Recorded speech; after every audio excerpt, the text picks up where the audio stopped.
ఓం నమ శివాయ, శ్రీమాత్రే నమః. మిత్రులకి, శ్రీభిలాషులకి, అలాగే నేను ఇంతగా ఆదరిస్తున్న యూట్యూబ్ ప్రేక్షకులందరికీ కూడా పేరు పేరు ధన్యవాదాలు. మిత్రులరా, మీ అందరికీ పరాదేవత ఎల్లవేళలా మీతో ఉండి మీ మనోవాంఛ నెరవేర్చాలని మనస్ఫూర్తిగా కోరుకుంటున్నాను.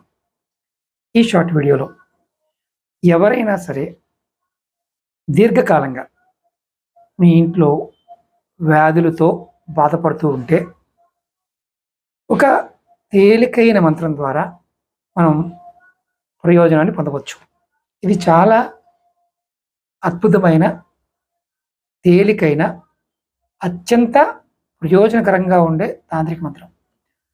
కొంతమంది ఇంట్లో మంచం పెట్టేస్తారు, అంటే అనారోగ్యంతో వారు ఇక ఏ మాత్రము పని చేయలేరు. అలాగే కుటుంబం మొత్తం కూడా వారికి సేవ చేయడానికి, మందులకి ఖర్చు పెట్టడానికి కూడా ఇబ్బంది పడుతూ ఉంటారు. అలాంటప్పుడు ఈ నామమంత్రాన్ని ప్రతిరోజు 2 గంటలు, ఉదయం పూట, సాయంత్రం పూట ఈ నామాన్ని అనుకుంటూ ఉంటే జపించే వ్యక్తి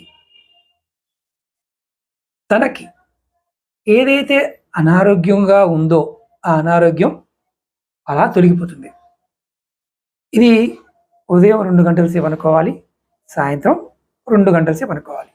ఈ మంత్రం శివభగవానుడి యొక్క ఆశీస్సుల ద్వారా మీకు అద్భుతమైన ఫలితాన్ని ఇస్తుంది. మంత్రం చాలా తేలికైంది.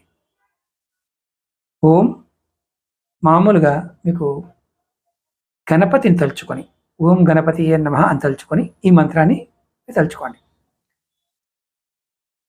సాంబ సదాశివ గిరిజానాయక మృత్యుంజయాయ భవ భయ హారక. మరొకసారి చెప్తాను. సాంబ సదాశివ గిరిజానాయక మృత్యుంజయాయ భవ భయ హారక. ఇదే మంత్రం, ఇది నామమంత్రం. ఈ నామాన్ని మీరు ప్రతిరోజు కనుక ఉదయం 2 గంటలు, సాయంత్రం 2 గంటలు అంటే ఎటువంటి దీర్ఘ అనారోగ్య సమస్య అయినా ఇట్టే తొలగిపోతుంది. ప్రయత్నం చేయండి, ఫలితాన్ని పొందుతారు. దీనికి ఎటువంటి నియమ నిబంధన లేదు. ఉదయం మంచంలో ఉండి కూడా ఈ నామాన్ని అనుకుంటే మీరు ఆటోమేటిక్గా శివభగవానుడి యొక్క అనుజ్ఞ వల్ల రికవర్ అవుతారు.